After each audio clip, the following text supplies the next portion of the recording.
Bolu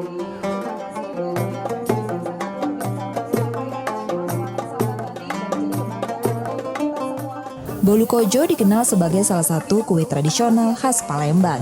Kali ini bolu kojo yang disusun sedemikian rupa ini menjadi miniatur jembatan Ampera.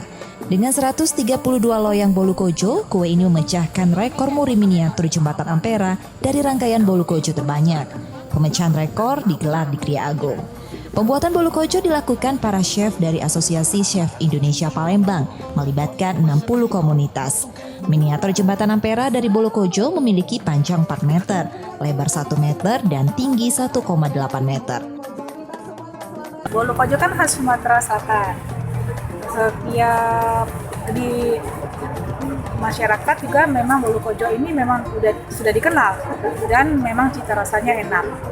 Dan juga membantu pelaku usaha. Mudah dibuat dan enak rasanya.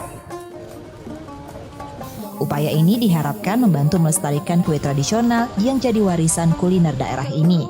Setelah dicatat dan diabadikan dalam rekor muri, bolu kojo dibagikan pada perwakilan organisasi wanita dan warga masyarakat untuk menu berbuka puasa. M. Rizky Nurmizan, Kompas TV, Palembang, Sumatera Selatan.